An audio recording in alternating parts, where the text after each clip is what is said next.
আমাদের সাথে বরগুনা থেকে আরো যুক্ত আছেন সহকর্মী সাগর আকন। সাগর, নিশ্চয় শুনতে পাচ্ছেন, জানাবেন যে জ্বালানি তেলের সংকটের কারণে সমুদ্রগামী যেসব ট্রলার রয়েছে সে ট্রলারে চলাচলের উপর কতটুকু প্রভাব পড়েছে, মালিক এবং জেলেরা কি বলছেন, সার্বিক পরিস্থিতি আমাদেরকে জানাবেন।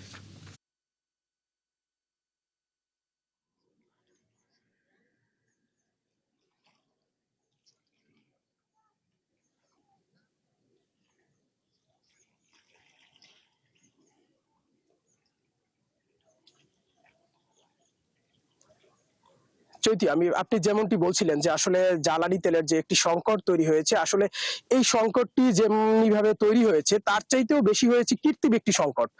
জেলেরা যেটি বলছে, আমরা জেলেদের সাথে কথা বলেছি, যারা মৎস্য ব্যবসায়ী রয়েছেন এবং ট্রলার মালিক সমিতি রয়েছেন, তারা যেটি আমাদেরকে জানিয়েছেন যে আসলে ডিজেল থাকলেও একটি কৃত্রিম সংকট তৈরি করেছে একটি মহল।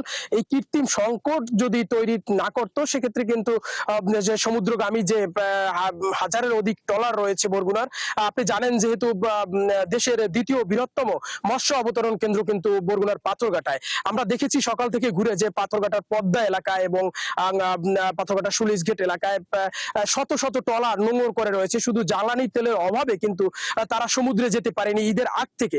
এবং জেলেরা যেটি বলছে যে আসলে যদিও তারা খুব কম সংখ্যক ট্রলারে তেল পাচ্ছে, সেক্ষেত্রে কিন্তু তাদের প্রতি ব্যারেলে 3 থেকে 4 হাজার টাকা বেশি তাদেরকে দিয়ে তারপরে তেল সংগ্রহ করতে হচ্ছে। এবং তারা আরেকটি বিষয় বলছে যে আসলে তারা তেল পেলে কিন্তু প্রতি ট্রলারে 1 থেকে 2 ব্যারেল তেল পাচ্ছে, কিন্তু প্রতিটি সমুদ্রগামী ট্রলারের জন্য 5 থেকে 6 ব্যারেল তেলের কিন্তু প্রয়োজন হয়। সেক্ষেত্রে কিন্তু তাদের যে সমুদ্রে কাঙ্ক্ষিত যে মাছ আহরণ সেটি কিন্তু তারা করতে পারছে না। এবং আপনি জানেন যেহেতু এটি এই বড় একটি মৎস্য অবতরণ কেন্দ্র, এই যে সামুদ্রিক মাছের যে মৎস্যের উপর যে প্রভাব, সেটি কিন্তু সারা জেলা এবং সারা দেশেই কিন্তু পড়ছে। এবং এই যে প্রভাব সেটি এই আমরা দেখতে পেয়েছি যে এখানে যে বরগুনার যে বিভিন্ন মাছ বাজারগুলি রয়েছে, পাইকারি যে বাজারগুলি রয়েছে, সেই বাজারে কিন্তু সেই প্রভাব পড়েছে। পর্যাপ্ত পরিমাণ মাছ কিন্তু এখানে নেই। এবং আপনি জানেন যে আসলে এখানে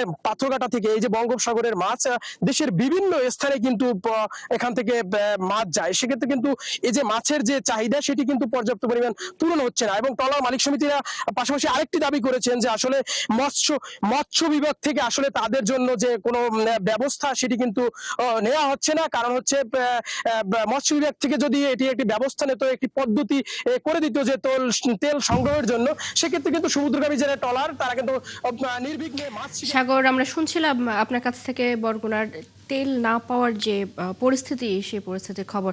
আমাদের সাথে বরগুনা থেকে যুক্ত ছিলেন সহকর্মী সাগর আকন।